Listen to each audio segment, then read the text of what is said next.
already rolling? Yeah. Oh, yeah. How you doing? Take one.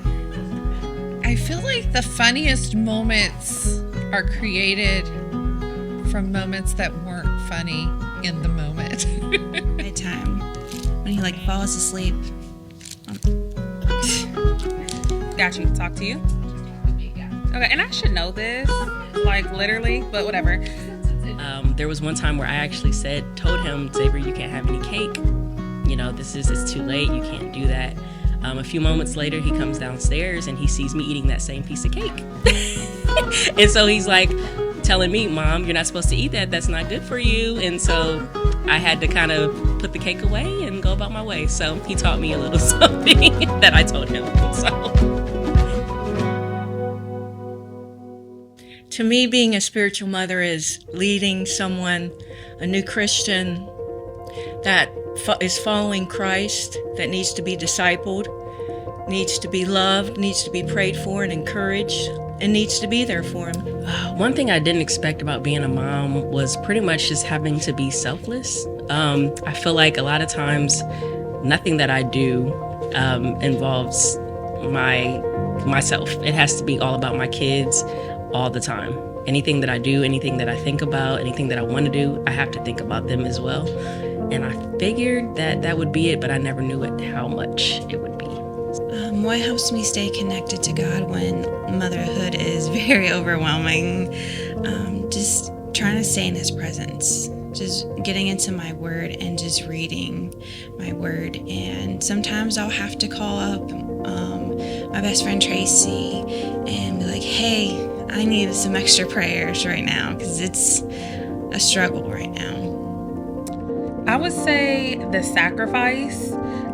Being a mom is truly a big sacrifice. I don't think you really take into consideration. And I had my kids, I got pregnant at 19. I had her at 20. So I didn't really realize how much of a sacrifice it really was. What I love most about being a mom is the time I get to spend with my children. I feel like since I grew up really fast, they just bring back my inner child. I live out my life as a spiritual mother, first of all, representing Christ the best to my ability, being there for them, calling them, socializing with them, having lunch with them, praying for them, and just encouraging them and being there if they need me.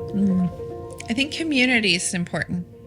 Making sure, especially as kids are younger and so forth, you can get lost in mom life with all the driving and activities and stuff like that. So I think having a good support group and community is very important for me. So a spiritual mother or mentor in my life and how they've impacted me is my grandmother, who is no longer with us. I pretty much watched her just help me grow. And with my mom, she was a single mother, but my grandma, she showed me how to be a mom and the different things of how to kind of have different hats and different hands.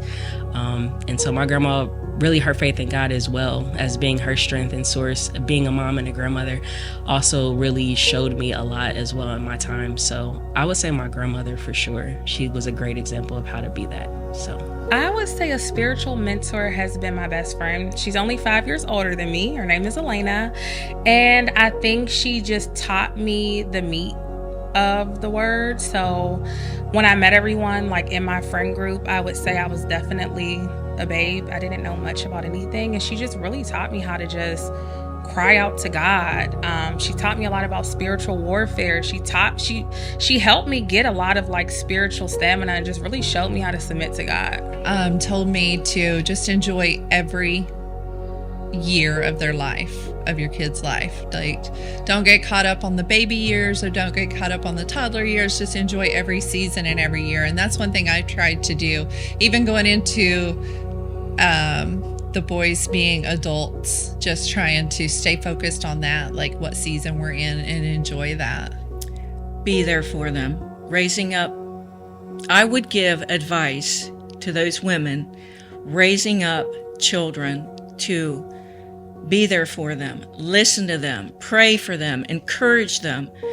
If they're falling, if they're messing up, just love them and help them through those situations. And you can be there for them if you make the time. because I prayed and I thought about it. Just to bring glory to Jesus. And just to have as many people as I can find him and follow him. That's all that matters to me.